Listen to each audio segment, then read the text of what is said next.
Dans le livre de Matthieu, à son chapitre 11, le verset 12, la parole de Dieu déclare ceci: depuis le temps de Jean-Baptiste, le royaume des cieux est forcé, et ceux les violents s'en emparent.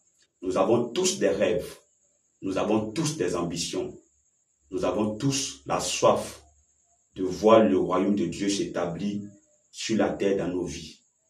Nous avons tous le désir ardent de voir le règne de Dieu, de voir les promesses de Dieu, de voir les choses que Dieu nous a annoncées s'accomplir et se mettre en place dans notre vie quotidienne.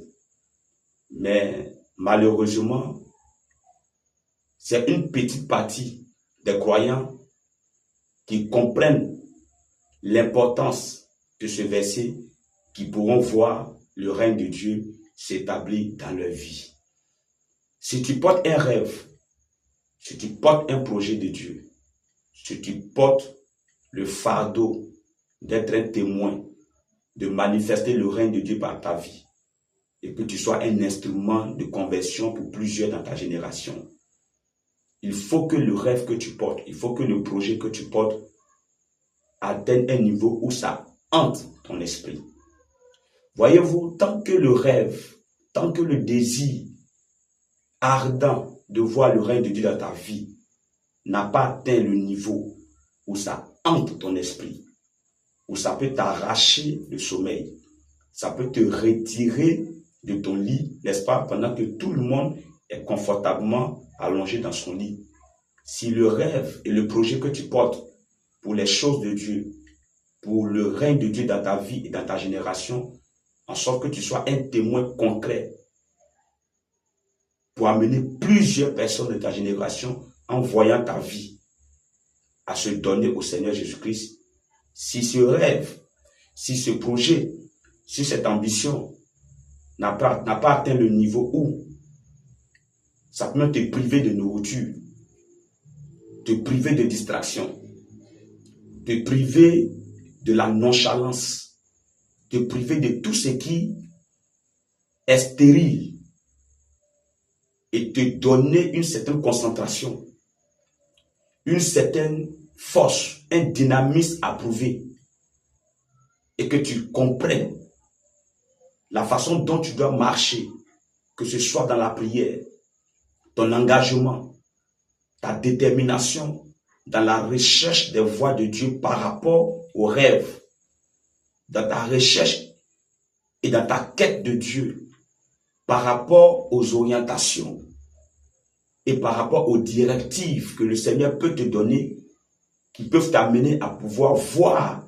l'accomplissement des rêves et des promesses de Dieu que tu portes en toi, c'est que tu n'es pas encore prêt pour être un témoin de Dieu.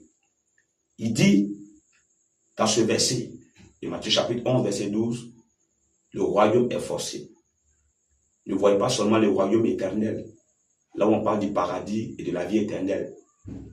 Le royaume de Dieu, c'est tout domaine ou tout secteur où un enfant de Dieu s'assoit pour régner et pour faire éclater la gloire de Dieu. Le royaume de Dieu peut être dans le sport. Le royaume de Dieu peut être dans la musique.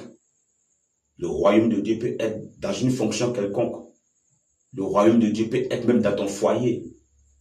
Le royaume de Dieu peut être même dans le ministère que tu exerces.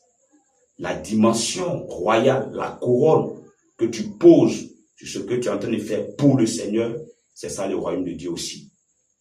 Alors, je veux t'encourager, toi qui fais partie de cette génération, toi qui fais partie de cette élite de personnes que Dieu a choisies pour cette saison, pour manifester son règne et sa gloire.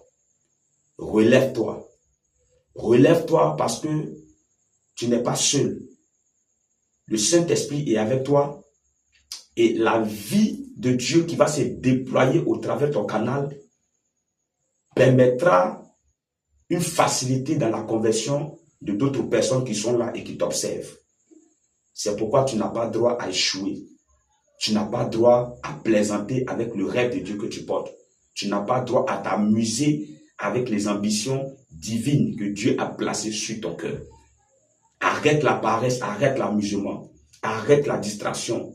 Si pour l'instant, tu n'as pas d'opportunité, tu n'as pas d'ouverture, tu n'as pas de contact, tu as au moins la prière, tu as au moins le jeûne, tu as au moins la résilience, tu as au moins la détermination dans les choses de l'esprit.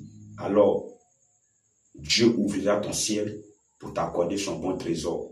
Et le rêve, et le projet, et les ambitions que Dieu a placées dans ton âme pourront s'extérioriser et se manifester avec éclat et avec gloire. Que Dieu te bénisse.